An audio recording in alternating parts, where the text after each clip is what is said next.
Hi friends, welcome back to my channel. ಬನ್ನಿ ಇವತ್ತಿನ ವಿಡಿಯೋದಲ್ಲಿ ಇನ್ನೊಂದಿಷ್ಟು ವೆಕೇಷನ್ ಕ್ಲಾಸಸ್ ಬಗ್ಗೆ ಬಂದಿರುವಂಥ ಕಮೆಂಟ್ಸ್ನ ನಾನು ಕ್ಲಿಯರ್ ಮಾಡ್ತಾ ಇದ್ದೀನಿ ಇಲ್ಲಿ. ಸೊ ಏನಪ್ಪ ಅಂತಂದರೆ, ಫಸ್ಟು ಹೇಳಬೇಕು ಅಂದರೆ ವೆಕೇಷನ್ ಕ್ಲಾಸಸ್ಗೆ ಸಿಲೆಬಸ್ ಏನು ಹಾಕಬೇಕು ಅಂತ ಕೇಳ್ತಾ ಇದ್ದಾರೆ. ಸೊ ಆಲ್ಮೋಸ್ಟ್ ಅಲ್ಲಿ 1 to 5th ಅಂತ ಜಾಸ್ತಿ ಜನ ಕೇಳ್ತಾ ಇದ್ದಾರೆ. ಸೊ ಹಾಗಾಗಿ ನನಗೆ ಗೊತ್ತಿರೋಷ್ಟು ಐಡಿಯಾಸ್ನ ನಿಮ್ಮ ಜೊತೆ ಶೇರ್ ಮಾಡ್ಕೊಳ್ತಾ ಇದ್ದೀನಿ.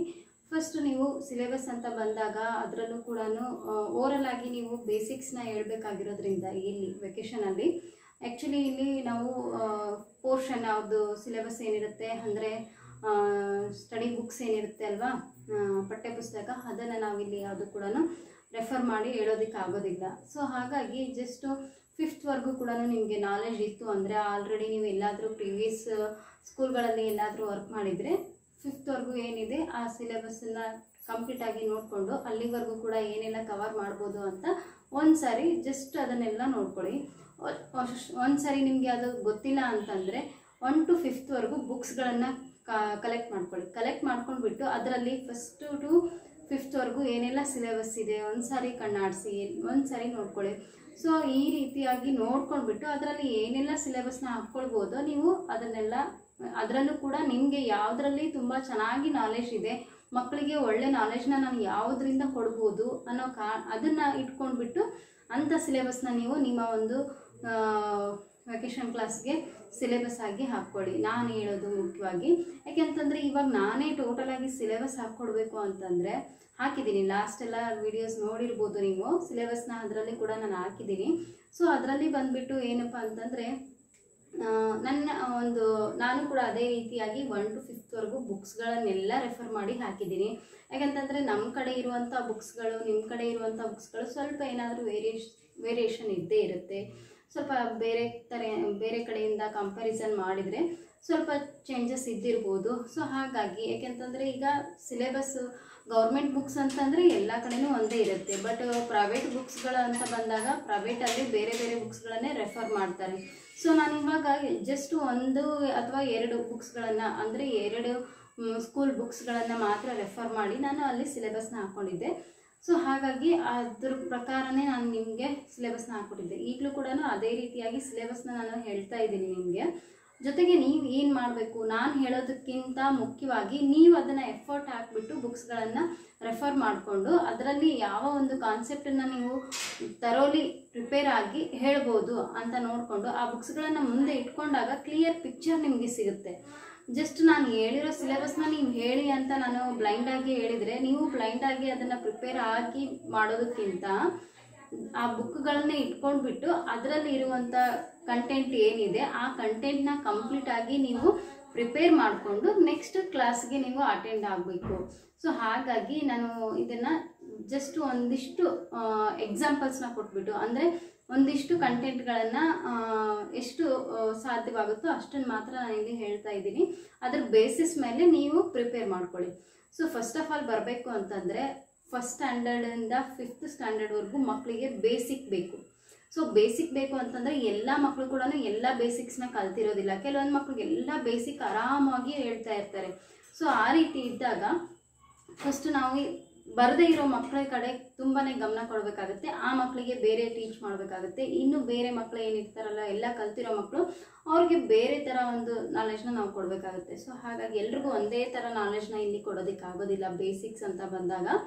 ಸೊ ಆಲ್ರೆಡಿ ಇದೆಲ್ಲ ಬೇಸಿಕ್ಸ್ ಗೊತ್ತಿರೋ ಮಕ್ಕಳಿಗೆ ಬೋರ್ ಆಗುತ್ತೆ, ಜೊತೆಗೆ ಅವ್ರಿಗೆ ಏನೂ ಕಲ್ತಂಗೆ ಆಗೋದೇ ಇಲ್ಲ.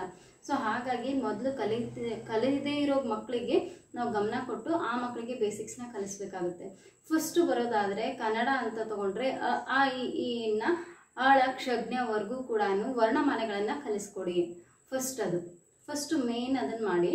ಯಾಕಂತಂದರೆ ಕನ್ನಡ ಅಂತ ಬಂದರೆ ಮಕ್ಕಳು ತುಂಬಾ ಹಿಂದೆ ಇದ್ದಾರೆ ಎಲ್ಲ ರೀತಿಯಿಂದ ಕೂಡ. ಸೊ ಹಾಗಾಗಿ ಕನ್ನಡವನ್ನು ಅದನ್ನು ಮೊದಲು ಕಲಿಸ್ಕೊಡಿ. ಅದಾಗಿದ್ದ ನಂತರ ನೀವು ಕ ಕ ಕಿ ಕಿಯನ್ನು ಕಲಿಸ್ಕೊಡಿ. ಕಾಗುಣಿತಾಕ್ಷರಗಳನ್ನು ಹಾಕ್ಕೊಳ್ಳಿ. ಇಲ್ಲಿ ಕಾಗುಣಿತಾಕ್ಷರ ಆಗಿದ ನಂತರ ಒತ್ತಕ್ಷರಗಳನ್ನು ಹಾಕ್ಕೊಳ್ಳಿ. ಒತ್ತಕ್ಷರಗಳ ಆಗಿದ ನಂತರ ಫಸ್ಟು ನೀವು ಕ ಕ ಕಿ ಕಿ ಮತ್ತು ವರ್ಣಮಾಲೆ ಆದ ಕೂಡಲೇ ಪುಟ್ಟದಾಗಿ ಒಂದೊಂದೇ ಶಬ್ದಗಳನ್ನು ಅವ್ರಿಗೆ ಡೈಲಿ ಡಿಕ್ಟೇಟ್ ಮಾಡಿ. ಡೈಲಿ ಒಂದು 10 ವರ್ಡ್ಸ್ಗಳನ್ನು ಡಿಕ್ಟೇಟ್ ಮಾಡಿ ಅವ್ರಿಗೆ ಬರೆಯೋ ಥರ ಅವ್ರನ್ನ ಎನ್ಕರೇಜ್ ಮಾಡಿ. ಅರಸ, ಅರಸ ಅಂದರೆ ಅಕ್ಷರಗಳನ್ನು ಗುರ್ತಿಡಿಯೋ ಮಟ್ಟಕ್ಕೆ ಅವ್ರನ್ನ ಪ್ರಿಪೇರ್ ಮಾಡಿ. ಜಸ್ಟ್ ಅಲ್ಲಿಂದ ಇಲ್ಲಿಗೆ ಬರಿತಾ ಇದ್ದಾರೆ ಅಂತ ಅಂದರೆ ಅಲ್ಲ, ಅದನ್ನು ನೀವು ಒಂದ್ಸರಿ ಯಾವುದೋ ಒಂದು ಅಕ್ಷರ ಎಲ್ಲೋ ಒಂದು ಮೂಲೆ ಇರೋ ಅಂಥ ಅಕ್ಷರನ ಅವ್ರಿಗೆ ಬರೆದು ತೋರಿಸಿದಾಗ ಅದನ್ನು ಗುರ್ತಿಸ್ಬೇಕು ಮಕ್ಕಳು. ಸೊ ಆ ಮಟ್ಟಿಗೆ ಅವರು ಅದನ್ನು ಪರ್ಫೆಕ್ಟ್ ಆಗಿರಬೇಕು. ಆ ಥರ ಅವ್ರನ್ನ ಪ್ರಿಪೇರ್ ಮಾಡಿ. ಇಲ್ಲಿ ಮೇನ್ ಬೇಸಿಕ್ಸ್ನ ಕಲಿಸೋದ್ರಿಂದ ಆ ಥರ ಪ್ರಿಪೇರ್ ಮಾಡಬೇಕು.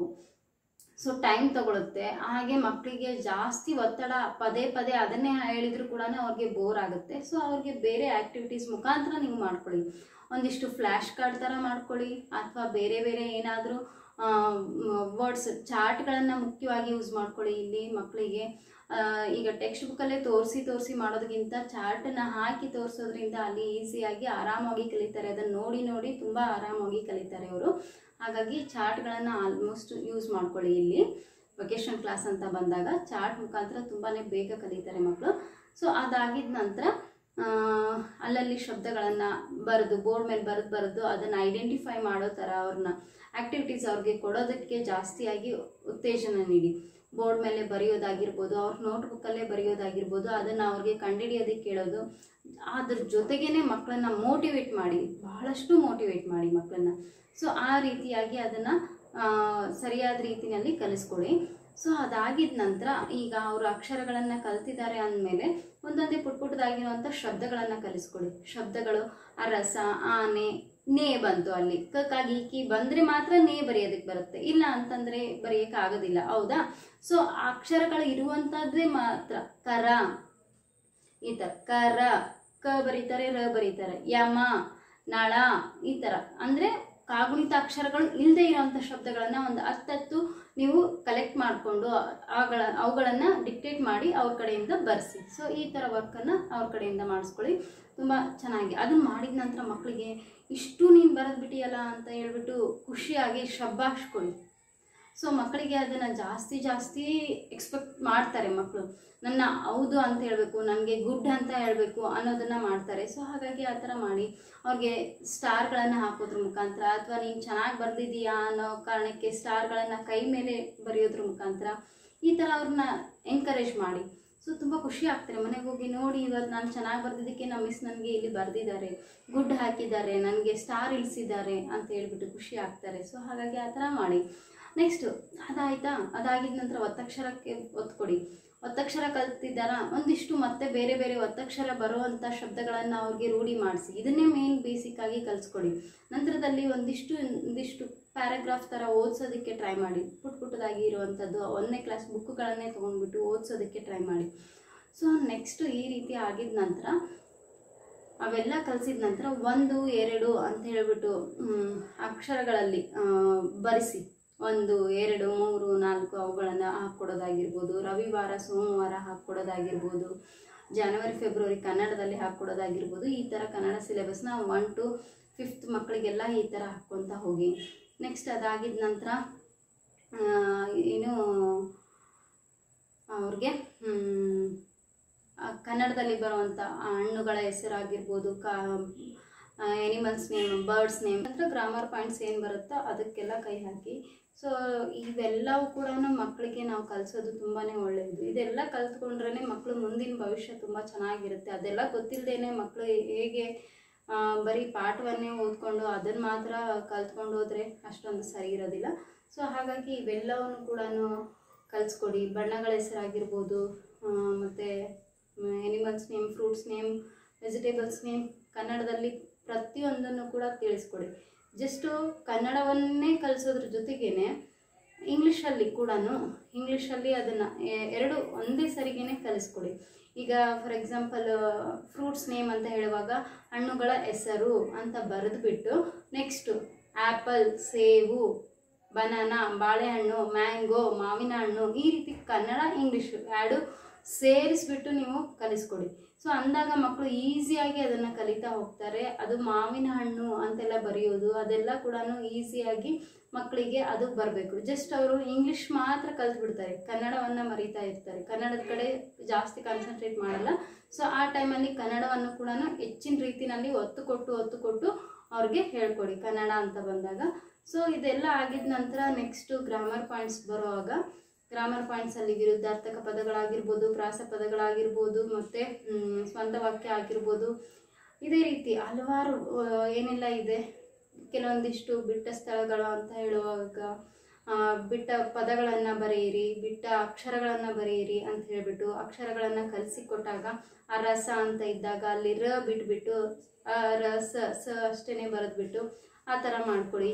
ಸೊ ಈ ಥರ ಮಾಡೋದ್ರಿಂದ ಆ್ಯಕ್ಟಿವಿಟೀಸ್ ಜಾಸ್ತಿ ಆಗುತ್ತೆ, ಮಕ್ಕಳು ಈಸಿಯಾಗಿ ಬರೀತಾ ಹೋಗ್ತಾರೆ.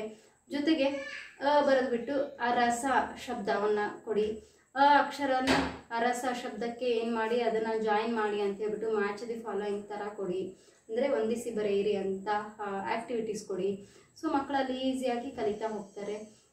ಈ ಥರ ಕೆಲವೊಂದಿಷ್ಟು ಸಿಲೆಬಸ್ನ ನೀಟಾಗಿ ಹಾಕ್ಕೊಳ್ಳಿ.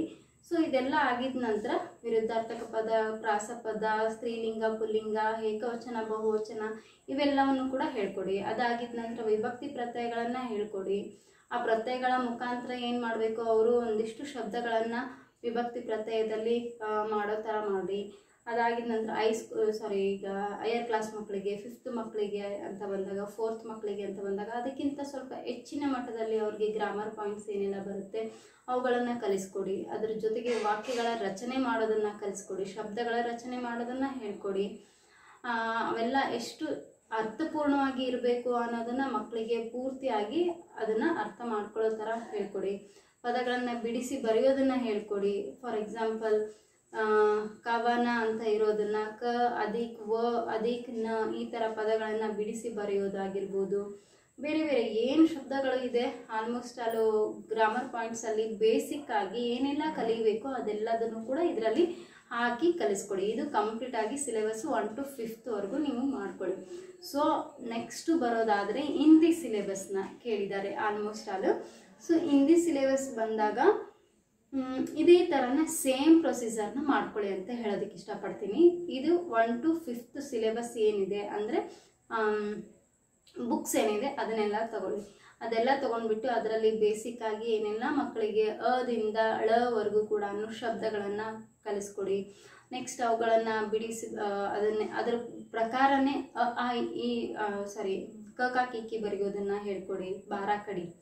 ಬಾರಾಕಡಿ ಅಂತ ಏನು ಕರಿತೀವಿ ಅದನ್ನು. ನೆಕ್ಸ್ಟು ಅದ್ರ ಜೊತೆಗೇ ಒತ್ತಕ್ಷರಗಳನ್ನು ಹೇಳ್ಕೊಡಿ. ನನಗೆ ಅಷ್ಟೊಂದು ಹಿಂದಿ ಜಾಸ್ತಿಯಾಗಿ ಗೊತ್ತಿಲ್ಲ. ಜಸ್ಟ್ ನಾನು ಅಪ್ ಟು 10th ಮಾತ್ರ ಹಿಂದಿಯನ್ನು ಸ್ವಲ್ಪನೇ ಕಲ್ತಿರೋದು. 5th to 10th ಎಷ್ಟೆಲ್ಲ ಕಲ್ತಿರ್ಬೋದು, ಜಸ್ಟ್ ಸ್ವಲ್ಪನೇ ಕಲ್ತಿರೋದು. ಹಿಂದಿ ಜಾಸ್ತಿ ಕಮ್ಯುನಿಕೇಷನ್ ಕೂಡ ನನಗೆ ಇಲ್ಲ.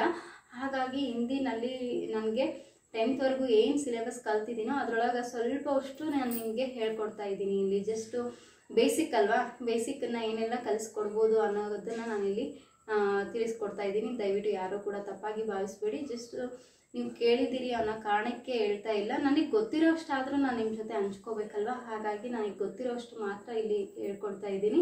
ಸೊ ನಿಮಗೆ ಇದಕ್ಕಿಂತ ಹೆಚ್ಚಿನ ಸ್ವಲ್ಪ ನಾನು ಹೇಳ್ಕೊಟ್ರೆ ಅದ್ರ ಮುಂದಿಂದು ಪ್ರೊಸೆಸ್ ನಿಮಗೇ ಅರ್ಥ ಆಗುತ್ತೆ ಅನ್ನೋ ಕಾರಣಕ್ಕೆ ಹೇಳ್ತಾ ಇದ್ದೀನಿ.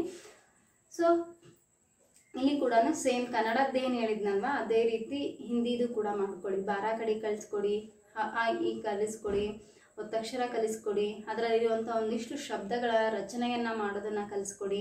ಆಮೇಲೆ ಅದರಲ್ಲಿನೇ ಒಂದಿಷ್ಟು ವಿಲೋಮ ಶಬ್ದ ಆಗಿರ್ಬೋದು, ಬೇರೆ ಬೇರೆ ಎಲ್ಲ ಬರುತ್ತಲ್ವ, ಏಕವಚನ, ಬಹುವಚನ, ಆಲ್ಮೋಸ್ಟ್ ಅಲ್ಲಿ ಇದೇ ಥರ ಬಿಟ್ಟ ಸ್ಥಳ ಪದಗಳು ಬರೆಯೋದು, ಹೊಂದಿಸಿ ಬರೆಯೋರು, ಇದು ಎಲ್ಲದೂ ಕೂಡ ಅದೇ ಥರ ಪ್ರೊಸೀಜರಲ್ಲಿ ಮಾಡ್ಕೊಳ್ಳಿ ಆದಷ್ಟು. ಇದನ್ನು ಜಸ್ಟ್ ನಾನು ನಿಮಗೆ ಸ್ಯಾಂಪಲ್ ಥರ ತೋರಿಸ್ಕೊಡ್ತಾ ಇದ್ದೀನಿ, ನಿಮಗೆ ಐಡಿಯಾಸು ಸಿಗಲಿ ಅನ್ನೋ ಕಾರಣಕ್ಕೆ. ದಯವಿಟ್ಟು ನನಗೆ ಗೊತ್ತಿರೋಷ್ಟು ಮಾತ್ರ ಹೇಳ್ಕೊಡ್ತಾ ಇದ್ದೀನಿ. ಅದ್ರ ಜೊತೆಗೆ 1 2 3 ಇದು 1 2 3 4 ಅದನ್ನೆಲ್ಲ ಹೇಳ್ಕೊಡಿ. 1 2 3 4 ಬರೆಯೋದನ್ನು ಅವನ ವರ್ಡ್ಸಲ್ಲಿ ಬರೆಯೋದಾಗಿರ್ಬೋದು, ನಂಬರ್ಸಲ್ಲಿ ಬರೆಯೋದಾಗಿರ್ಬೋದು, ಅದನ್ನೆಲ್ಲ ಹೇಳ್ಕೊಡ್ಬೋದು ಅಲ್ವಾ 1 to 5th ಕೂಡ. ಸೊ ಇವೆಲ್ಲ ಅದು ಬೇಸಿಕಲ್ಲೇ ಬರುತ್ತೆ ಅಂದ್ಕೊಂಡೆ ಇವೆಲ್ಲ ಹೇಳ್ತಾ ಇದ್ದೀನಿ ನಾನು. ಸೊ ಅದಾಗಿದ ನಂತರ ನೆಕ್ಸ್ಟ್ ಏನೆಲ್ಲ ಹೇಳ್ಬೋದು ಮಕ್ಕಳಿಗೆ, ಅದರಲ್ಲಿ ಬರುವಂಥ ಗ್ರಾಮರ್ ಪಾಯಿಂಟ್ಸ್ ಕೂಡ ನೀವು ಆಲ್ಮೋಸ್ಟು ಕವರ್ ಮಾಡ್ಕೋಬೋದಲ್ವಾ. ಗ್ರಾಮರ್ ಪಾಯಿಂಟ್ಸ್ ಏನೆಲ್ಲ ಇರುತ್ತೆ, ನನಗೆ ಅಷ್ಟೊಂದು ಸರಿಯಾಗಿ ನೆನಪಿಲ್ಲ. ಇವಾಗ ಬುಕ್ಸ್ ರೆಫರ್ ಮಾಡಿ ಕೂಡ ಹೇಳೋಕ್ಕಾಗಲ್ಲ. ಅರ್ಜೆಂಟ್ ಅಂತ ಹೇಳಿದ್ರಿ. ಸೊ ಅರ್ಜೆಂಟ್ ಅಂತ ಹೇಳಿದ್ದಕ್ಕೆ ನಾನು ಟೈಮ್ನ ತುಂಬ ನಿಮಗೆ ಬಿಡು ಮಾಡಿಕೊಂಡು ಹೇಳ್ತಾ ಇದ್ದೀನಿ. ತುಂಬ ಬ್ಯುಸಿ ಇದ್ದಿದ್ದರಿಂದ ಯಾವಾಗ ಒಂದು ಸಾರಿ ನನಗೆ ವಿಡಿಯೋ ಮಾಡೋದಕ್ಕೆ ಟೈಮ್ ಸಿಗುತ್ತೋ ಏನೋ. ಸೊ ತುಂಬ ಅರ್ಜೆಂಟ್ ಮಾಡಿಕೊಂಡು ನಾನು ಕೂಡ ಇವತ್ತು ಅಪ್ಲೋಡ್ ಮಾಡಲೇಬೇಕು ಅಂತ ಈ ವಿಡಿಯೋನ ಮಾಡ್ತಾ ಇದ್ದೀನಿ. ಸೊ ದಯವಿಟ್ಟು ಇಷ್ಟು ತಿಳಿದಿದ್ದಂತರೂ ನಾನು ಹೇಳಿದ್ದೀನಿ ಹಿಂದಿ ಬಗ್ಗೆ. ಸೊ ಇದ್ರ ಬೇಸಿಸ್ ಮೇಲೆ ಇನ್ನೂ ಎಷ್ಟೆಲ್ಲ ಗೊತ್ತಿರ್ಬೋದು ಬೇರೆಯವ್ರಿಗೆಲ್ಲ ಕಮೆಂಟ್ ಮಾಡಿ ತಿಳಿಸಿ. ನಿಮ್ಮಲ್ಲಿರೋವಂಥ ನಾಲೆಜ್ನು ಕೂಡ ನನ್ನ ಜೊತೆ ಶೇರ್ ಮಾಡ್ಕೊಳ್ಳಿ ಅಂತ ಕೇಳ್ಕೊಳ್ತೀನಿ. ಸೊ ಕನ್ನಡ ಹಿಂದಿ ಹೀಗಾಯಿತು. ಇಂಗ್ಲೀಷ್ ಕೂಡ ಇದೇ ಥರ ಮಾಡ್ಕೊಳ್ಳಿ. ಇಂಗ್ಲೀಷಲ್ಲಿ ಕೂಡ ಗ್ರಾಮರ್ ಪಾಯಿಂಟ್ಸ್ ತುಂಬಾ ಬರುತ್ತೆ. ಆರ್ಟಿಕಲ್ಸ್ ಆಗಿರ್ಬೋದು, ಸಿಂಗ್ಯುಲರ್ ಪ್ಲೂರಲ್ ಆಗಿರ್ಬೋದು, ಅದಂತೂ ಸಿಲೆಬಸ್ ಹಾಕಿದ್ದೀನಿ ನಾನು. ಅದನ್ನು ನೋಡ್ಕೊಳ್ಳಿ. ಆಲ್ಮೋಸ್ಟ್ ಎಲ್ಲದನ್ನು ಹಾಕಿದ್ದೀನಿ 1 to 5th ಕೂಡ. ಇದನ್ನೆಲ್ಲ ಮಾಡ್ಕೊಳ್ಳಿ ಅಂತ ಹೇಳೋದಕ್ಕೆ ಇಷ್ಟಪಡ್ತೀನಿ. ಸೊ ಇಷ್ಟೆಲ್ಲ ಸಿಲೆಬಸ್ ಹಾಕಿದ ನಂತರ ನೀವು ಇದನ್ನು ಮೇಯ್ನಾಗಿ ಫಾಲೋ ಮಾಡಿಕೊಂಡು ಅದನ್ನು ಮಕ್ಕಳಿಗೆ ತರೋಲಿ ಪ್ರಿಪೇರ್ ಮಾಡಿದಾಗ ನೀವು ಮಾಡಿರೋವಂಥ ವರ್ಕ್ ತುಂಬಾ ಸಕ್ಸಸ್ಫುಲ್ ಆಗಿರುತ್ತೆ ಅಂತ ಹೇಳೋದಕ್ಕೆ ಇಷ್ಟಪಡ್ತೀನಿ. ಸೊ ಇಷ್ಟೆಲ್ಲ ಹೇಳೋದಕ್ಕೆ ನಿಮ್ಮ ಕಮೆಂಟ್ಸ್ಗಳೇ ಕಾರಣ. ನೀವು ನನಗೆ ನನ್ನ ವಿಡಿಯೋಸ್ನ ನೋಡಿ ಸಪೋರ್ಟ್ ಮಾಡ್ತಾ ಜೊತೆಗೆ ಈ ರೀತಿ ಕಮೆಂಟ್ಸ್ನ ಹಾಕಿದಾಗ ನನಗೂ ಕೂಡ ಒಂದು ಕಡೆ ಇಂಟ್ರೆಸ್ಟ್ ಜಾಸ್ತಿ ಆಗುತ್ತೆ.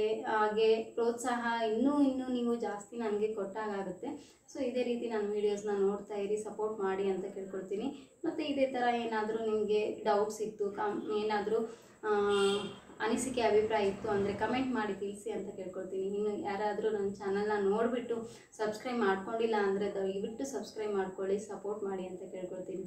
ಸೊ ಇವತ್ತಿನ ಈ ವಿಡಿಯೋ ನಿಮಗೆಲ್ಲ ಯೂಸ್ಫುಲ್ ಆಗುತ್ತೆ ಅಂತ ನಾನು ಭಾವಿಸಿದ್ದೀನಿ. ಸೊ ಯೂಸ್ಫುಲ್ ಆದರೆ ದಯವಿಟ್ಟು ಒಂದು ಲೈಕ್ ಮಾಡೋದನ್ನು ಕೂಡ ಮರಿಬೇಡಿ ಅಂತ ಕೇಳ್ಕೊಳ್ತೀನಿ. ಆದಷ್ಟು ಲೈಕ್ ಮಾಡಿ. ತುಂಬ ಜನರಿಗೂ ಕೂಡ ಇದೆಲ್ಲ ಯೂಸ್ ಆಗಲಿ ಅಂತ ನಾನು ಕೇಳ್ಕೊಳ್ತೀನಿ. ಸೊ ಮತ್ತೆ ನೆಕ್ಸ್ಟ್ ವಿಡಿಯೋನಲ್ಲಿ ಸಿಗೋಣ. Until then take care. Thanks for watching. Bye bye.